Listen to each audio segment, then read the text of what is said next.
ഇന്നത്തെ വീഡിയോയിൽ നമ്മൾ നോക്കാൻ പോകുന്നത് ഹിന്ദിയിൽ കുറച്ച് കാര്യങ്ങൾ നമ്മൾ എഴുതാനായിട്ട് പോവാണ്. ഓക്കെ, മലയാളത്തിലൊക്കെ കുറച്ച് എഴുതിയിട്ടുണ്ട്. സാധാരണയായിട്ട് ഒരാൾ നമ്മൾ കണ്ടുമുട്ടുമ്പോൾ സംസാരിക്കുന്ന ചെറിയ സംസാരങ്ങളെ കുറിച്ചാണ് ഇന്നത്തെ വീഡിയോയിൽ നമ്മൾ നോക്കുന്നത്. അപ്പോൾ നമ്മൾ ഇതെല്ലാം മലയാളത്തിൽ എഴുതിയിട്ടുണ്ട്. ഇതിനെ ഹിന്ദി എങ്ങനെ നമുക്ക് എഴുതാൻ പറ്റും എന്നതിനെ കുറിച്ചാണ് ഇന്നത്തെ വീഡിയോ ഞാൻ കവർ ചെയ്യാൻ ഉദ്ദേശിക്കുന്നത്. അപ്പോൾ നമുക്ക് നോക്കാം. ഓക്കെ, നിന്റെ പേര് എന്താണ്? എല്ലാവർക്കും അറിയാമായിരിക്കും. ഹിന്ദി പഠിക്കുമ്പോൾ തന്നെ തുമാര നാം ക്യാ ഹേ, തുമാര നാം ക്യാ ഹേ, തുമാര നാം ക്യാ ഹേ എന്നൊക്കെ നമ്മൾ മനഃപ്പാഠമാക്കിയ ഒരു വിഷയമാണ്. എന്നാലും നമ്മൾ പറയാണ്. ഓക്കെ, തുമാര നാം ക്യാ ഹേ എന്ന് പറയുമ്പോൾ, നിന്റെ എന്ന് പറയുമ്പോൾ തുമാര. അതുപോലെ തന്നെ പേര് നാം ക്യാ ഹേ എന്ന് പറയുമ്പോൾ എന്താണ്, നിന്റെ പേര് എന്താണ്. അപ്പോൾ നമുക്ക് എഴുതാം തുമ്ഹാര നാം ക്യാ ഹേ. ഓക്കെ, നിന്റെ പേര് എന്താണ്. ഇത് ഒരു, അതായത് നമ്മളിപ്പോൾ നിങ്ങളുടെ പേര് എന്താണ്, നമ്മൾ സാധാരണ ഒരാൾ പോയിട്ട് നിങ്ങളുടെ പേര് എന്താണ് എന്ന് നമ്മൾ ചോദിക്കില്ലല്ലോ. പേരെന്താടാ അല്ലെങ്കിൽ എന്താ പേര് അങ്ങനെയല്ല ചോദിക്കുക. അപ്പോൾ ആ രീതിയും കൂടി ഞാൻ പഠിപ്പിച്ചു തരാം. ഓക്കെ, നാം ക്യാ ഹേ, നാം ക്യാ ഹേ തുമ്ഹാര, തുമ്ഹാര. ഓക്കെ, അപ്പോൾ ഇതെന്താ, ഞാനിത് തിരിച്ചിട്ടല്ലേ ഉള്ളൂ. അങ്ങനെയല്ല, നമ്മൾ ചോദിക്കുമ്പോൾ എങ്ങനെ, ഇപ്പോൾ എന്താടാ നിൻ്റെ പേര് അല്ലെങ്കിൽ നിൻ്റെ പേര് എന്താണ് അങ്ങനെയും ചോദിക്കും. എന്താണ് നിങ്ങളുടെ പേര് അല്ലെങ്കിൽ പേരെന്താണ് പറഞ്ഞ് അങ്ങനെയൊക്കെ ചോദിക്കില്ല. അപ്പോൾ ഹിന്ദിയിൽ ഒരു വാക്കിന് തന്നെ പല പല രീതിയിൽ വെറൈറ്റി നമുക്ക് സംസാരിക്കാൻ പറ്റും. അത് മലയാളത്തിൽ സംസാരിക്കാൻ പറ്റും. അപ്പോൾ നാം ക്യാ ഹേ തുമാര, ക്യാ നാം ബോല, അതുപോലെ തന്നെ നാം ക്യാ ഹേ അത്ര പറഞ്ഞാലും മനസ്സിലാവും. ഓക്കെ, എങ്ങനെ പറയാം, നാം ക്യാ ഹേ എന്ന് പറഞ്ഞാലും മനസ്സിലാവും. നിന്റെ പേര് എന്താണെന്ന് പറയുമ്പോൾ എന്താണ്, തുമാര നാം ക്യാ ഹേ എന്ന് ചോദിക്കാം. അതുപോലെ തന്നെ നാം ക്യാ ഹേ തുമാര എന്ന് ചോദിക്കാം. അതുപോലെ തന്നെ നാം ക്യാ ഹേ എന്ന് ചോദിച്ചാലും ഒരേ അർത്ഥമാണ് വരുന്നത്. അപ്പോൾ ഞാൻ എന്താ പറയണ, ഒരു മറുപടി പറയാണ്. ആരെങ്കിലും നിങ്ങൾ ചോദിക്കുകയാണെങ്കിൽ അയാൾ മറുപടി പറയല്ലോ. അപ്പോൾ മറുപടിയും കൂടി ഞാൻ എഴുതാം. എൻ്റെ പേര് റിയാസ്, മേരാ നാം റിയാസ്. ഓക്കെ, അപ്പോൾ എന്താണ്, മേരാ നാം റിയാസ്. ഓക്കെ, റിയാസ്, റിയാസ്, എൻ്റെ പേര് റിയാസ്. ഓക്കെ, ഇവിടെ നമ്മൾ ഒന്നുകൂടി പറയാം. ഇപ്പോൾ നമ്മൾ ചോദിച്ചത് തുമ്ഹാര നാം ക്യാ ഹേ എന്ന് ചോദിച്ചില്ലേ, ഇത് ആണുങ്ങളോടാണ് ചോദിച്ചത്. അതെങ്ങനെ മനസ്സിലായി എന്ന് വെച്ചാൽ, ഈ റാ എന്ന് പറഞ്ഞൊരു വാക്ക് വരുമ്പോഴല്ലേ, ഇത് ആണുങ്ങളെയാണ് സൂചിപ്പിക്കുക. ഓക്കെ, തുമ്ഹാര എന്ന് പറയുന്നത്. നേരെ വെച്ച് പെണ്ണുങ്ങളെ സൂചിപ്പിക്കണ എന്താണ്, തുമ്ഹാരെ അല്ലെങ്കിൽ തുമ്ഹാരി നാം ക്യാ ഹേ എന്ന് ചോദിക്കാം. അതുപോലെ തന്നെ ആപ്കി നാം ക്യാ ഹേ, ഒരു പെണ്ണാണെങ്കിൽ നമുക്ക് മേരി നാം അല്ലെങ്കിൽ നാം മേരാ എന്നൊക്കെ പറയാൻ പറ്റും. ഓക്കെ, ഇനി ഒന്നുകൂടി പറയാം, മേരാ നാം റിയാസ്. അല്ലെങ്കിൽ പിന്നെ പേര് ചോദിക്കുമ്പോൾ എന്താ പേര് എന്ന് ചോദിക്കുമ്പോൾ നമ്മൾ എന്താ പറയുക, ഒറ്റടിക്ക് ഇതൊന്നും മേരെ നാം എന്ന് പറയാതെ റിയാസ് എന്ന് പറഞ്ഞാലും ശരിയാവും. ഓക്കെ, നിൻ്റെ വീട് എവിടെയാണ്, നിൻ്റെ വീട് എവിടെയാണ്, നീ താമസിക്കുന്ന സ്ഥലം എവിടെയാണ്. അപ്പം നമ്മൾ ചോദിക്കുകയാണെങ്കിൽ എങ്ങനെ ചോദിക്കും, തുമ്ഹാര, തുമ്ഹാര. വീടെന്ന് പറയുന്നതിൻ്റെ ഹിന്ദി എന്താണ്, ഘർ, ഘർ.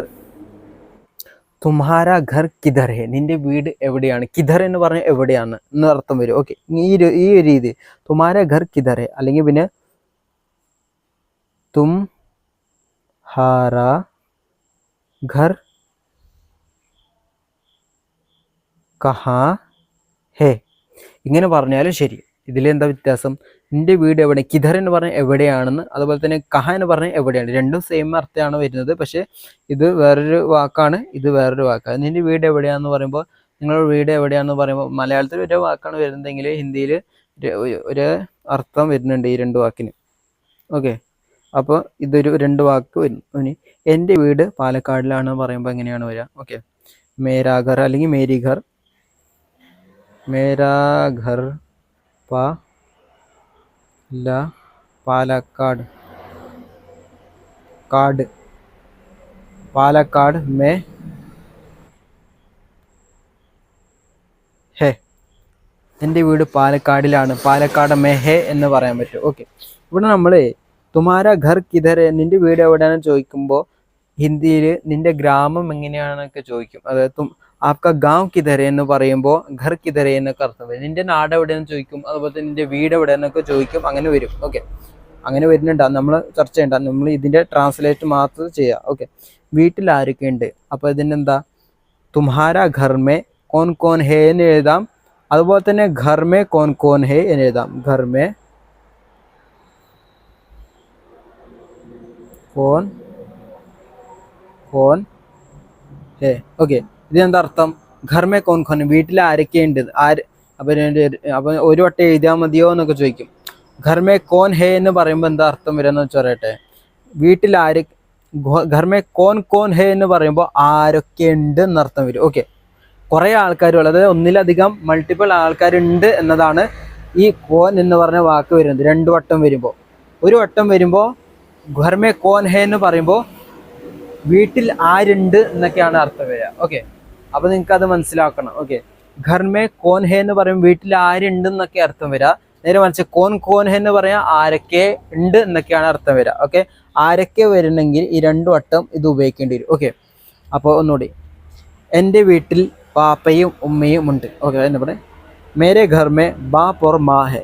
മേരെ ഘർ മേ, അപ്പോൾ മേരി ഘർ മേ, മേരാ ഘർ മേ എന്നൊക്കെ ചേർക്കാൻ പറ്റും, പക്ഷേ മേരെ ഘർ മേ എന്നാണ് അധികം ആൾക്കാർ ചേർക്കുന്ന വാക്ക്. ഇപ്പം മേരാ ഘർ മേ ഇത്ര ആൾക്കാരുണ്ട് എന്നൊക്കെ ഹിന്ദിയിൽ അങ്ങനെ എഴുതാൻ പറ്റും, തെറ്റൊന്നുമില്ല. പക്ഷെ അധികം എഴുതുന്നത് മേരെ ഘർ മേ, മേരാ ഘർ മേ പറയില്ല, മേരെ ഘർ മേ ബാപ്പ്, ബാപ്പ് ബാട്ടത് ഓർ മാ ഏ, എൻ്റെ വീട്ടിൽ വാപ്പയും ഉമ്മയും ഉണ്ട്. ഓക്കെ, അപ്പോൾ മേരെ ഘർ മേ ബാപ്പ് ഓർ മാ ഹെ, ഉപ്പയും ഉമ്മയും ഉണ്ട്. ഓക്കെ, ഇനി നിങ്ങളുടെ ജോലി എന്താണ്? ജോലി എന്ന് പറയുമ്പോൾ ഹിന്ദിയിൽ കാം എന്ന വാക്കാണ് ഉപയോഗിക്കുന്നത്. ഓക്കെ, നിങ്ങളുടെ എന്ന് പറയുമ്പോൾ ആപ്ക എന്നൊക്കെയാണ് അർത്ഥം. നിങ്ങളുടെ അല്ലെങ്കിൽ നിന്റെ എന്ന് പറയുന്നത് തുമ്ഹാര കാം ക്യാ എന്ന് പറയും. നിങ്ങളുടെ എന്ന് പറയുമ്പോൾ ആപ്ക അല്ലെങ്കിൽ ആപ്കി എന്നൊക്കെ വരും. പെണ്ണാകുമ്പോൾ ആപ്കി, ആണാകുമ്പോൾ ആപ്ക എന്ന് പറഞ്ഞ ഒരു വാക്ക് വരുന്നുണ്ട്. അപ്പോൾ നമുക്ക് ഇവിടെ നിങ്ങളുടെ അല്ലേ എഴുതിയേക്കുന്നത്, അപ്പോൾ നമുക്ക് നിങ്ങളോട് തന്നെ ചേർക്കാം. ഓക്കെ, അപ്പോൾ ആപ്കി, കീനല്ല കേട്ടോ, ആപ്ക, കീ പറയുമ്പോൾ പെണ്ണ് വരും. ആപ്ക കാം ക്യാ ഹേ, നിങ്ങളുടെ ജോലി എന്താണ്? കാം എന്താണ്? കാമിന് പറയുമ്പോൾ പണി എന്താണെന്നാണ് ഉദ്ദേശിക്കുന്നത്. ഓക്കെ, എനിക്കൊരു തുണിക്കടയുണ്ട്. എനിക്ക് മേരെ തുണിക്കടയുണ്ട്. എനിക്കൊരു എന്ന് പറയുമ്പോൾ എങ്ങനെയാണ് വരിക? എനിക്കെന്ന് പറയുമ്പോൾ മേര അല്ലെങ്കിൽ മേരെ അല്ലെങ്കിൽ മേരി എന്നൊക്കെ വരും. എനിക്ക് ഒരു എന്ന് വെച്ചാൽ മേരെ ഏക് അല്ലെങ്കിൽ മേരി ഏക്, അല്ലെങ്കിൽ എൻ്റെ കയ്യിൽ. എനിക്കൊരു എന്ന് പറയുമ്പോൾ, എനിക്കൊരു കടയുണ്ടെന്ന് പറയുമ്പോൾ എന്താണ്? മേരെ പാസ്, അല്ലെങ്കിൽ എനിക്ക് ഒരു, എൻ്റെ കയ്യിൽ തന്നെ ഉണ്ടെന്ന് പറയുമ്പോൾ എന്താണ് അർത്ഥം? ഹിന്ദിയിൽ നമ്മൾ എഴുതാണെങ്കിലൊക്കെ മേരാ ഏക് തുണിക്കട, ദുക്കാൻ എന്ന് പറയുമ്പോൾ കട മാത്രമാണ് അർത്ഥം വരിക. തുണിക്കട വരുമ്പോൾ എന്താണ്? കപ്പടെ കാ ദുക്കാൻ ഹേ, എനിക്കൊരു തുണിക്കടയുണ്ട്. അപ്പോൾ മേരാ ഏക് കപ്പടെ കാ ദുക്കാൻ ഹേ, എനിക്ക് ഒരു തുണിക്കടയുണ്ട്. അപ്പോൾ ഇതെന്താണ്? മേരാ ഏക് എന്ന് പറയുമ്പോൾ എനിക്കൊരു, കപ്പടെ കാ തുണിയുടെ. അപ്പോൾ ഇവിടെ ഈ വാക്ക് അപ്പം ഒത്തു വന്നില്ലേ? തുണിക്കടയുണ്ടെന്ന് വന്നില്ലല്ലോ. ഹിന്ദിയിൽ എഴുതുമ്പോൾ ഇങ്ങനെയാണ് വരിക. ഇങ്ങനെ കപ്പടെ കാ ദുക്കാൻ എന്ന് പറയും. അപ്പോൾ മലയാളത്തിൽ പറയാം കേട്ടോ.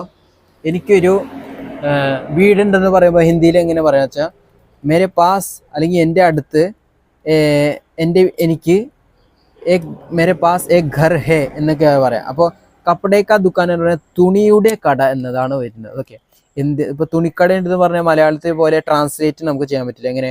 മേരെ പാസ് എൻ്റെ അടുത്ത്, അല്ലെങ്കിൽ മേരാ ഏക് എനിക്കൊരു, കപ്പട ദുക്കാൻ ഹേ എന്ന് പറയുമ്പോൾ അതൊരു ഒത്തു വരുന്നില്ല. അതായത് ഒത്തു വന്നതിൽ വെച്ചൊരു ഇതായില്ല, സെൻറ്റൻസ് ക്ലിയർ ആയില്ല. ഓക്കെ, കപ്പടെ മേരെ പാസ് കപ്പട ദുക്കാൻ ഹേ എന്ന് പറയാൻ കുഴപ്പമൊന്നുമില്ല. പക്ഷെ കപ്പടെ കാ ദുക്കാൻ എന്ന് പറയുമ്പോൾ തുണിയുടെ കട. അപ്പോൾ കടകൾ ഒരുപാടുണ്ട്. എന്തിന് കട എന്ന് പറയുമ്പോൾ അത് വ്യക്തമാക്കണമെങ്കിൽ കപ്പട ദുക്കാൻ എന്ന് പറഞ്ഞാലും ശരിയാവും. പക്ഷെ കപ്പടേക്കാ ദുക്കാൻ എന്ന് പറയുമ്പോൾ അത് കുറച്ചുകൂടി ഒരു ബെറ്റർ ഹിന്ദിയാണ്, അത് നല്ലൊരു ഹിന്ദിയാണ് പറഞ്ഞതിൻ്റെ. തുണികളുടെ കട, അതുപോലെ തന്നെ ഷൂകളുടെ, ഇപ്പോൾ ഷൂ കട ആകുമ്പോൾ ജൂത്തേക്ക് ദുക്കാൻ. അതുപോലെ തന്നെ ഇപ്പോൾ എന്താ പറയുക, സൗണ്ട് ബോക്സ് കി ദുക്കാൻ. അതുപോലെ തന്നെ ഇപ്പോൾ എന്താ പറയുക, ഇപ്പോൾ ഹോട്ടൽ അത് ദുക്കാനില്ല, ഒരു കടയല്ല കേട്ടോ, നേരെ മറിച്ച് ഇപ്പോൾ ഒരു ലേഡീസിൻ്റെ ഡ്രസ്സ് എന്താണുള്ളത്, ഫർദ ദുക്കാൻ, ഫർദേൻ്റെ കട. അതുപോലെ ടോപ്പിൻ്റെ കട. ഇപ്പോൾ ടോപ്പിൻ്റെ കട നമ്മളും പറയില്ല, അതുപോലെ തന്നെ ടോപ്പ് കി ദുക്കാൻ. അപ്പോൾ അങ്ങനെ പറയുമ്പോൾ അതിൻ്റെ ചെറിയൊരു നല്ലൊരു ഹിന്ദിയാണ് ഉദ്ദേശിക്കുന്നത്. ഇനിയിപ്പോൾ ശരി എന്ന് പറഞ്ഞതിൻ്റെ മലയാളം എന്താണ്, പക്ഷേ ഹിന്ദി എന്താണ്? ഠീക്ക് ഹേ. ഓക്കെ, ശരി. അപ്പോൾ നമ്മളിപ്പോൾ മലയാളത്തിൽ പറയുമ്പോൾ നന്ദി എന്നൊക്കെ എഴുതാനൊക്കെ തോന്നി, അത് ചളി ഭാഷയൊക്കെ തോന്നി. അപ്പോൾ ശരി, അപ്പോൾ ഠീക്ക്, ശരി എന്ന് പറഞ്ഞപ്പോൾ അതോടെ ക്ലോസ് ആയി. ഓക്കെ, അപ്പോൾ ഈ ചെറിയ കാര്യം നിങ്ങൾക്ക് മനസ്സിലായെന്ന് കരുതുന്നു. എന്തെങ്കിലും സംശയം ഉണ്ടെങ്കിൽ കമൻറ്റ് ബോക്സിൽ ഇടാൻ മറക്കരുത്. ഞാൻ പറഞ്ഞതിൽ എന്തെങ്കിലും തെറ്റുണ്ടെങ്കിൽ നിങ്ങൾ പറയണം. ഓക്കെ, നമ്മൾ ഇത് നിങ്ങൾ ഓർത്ത് വെക്കാം, ഉപകാരപ്പെടും. ഓക്കെ.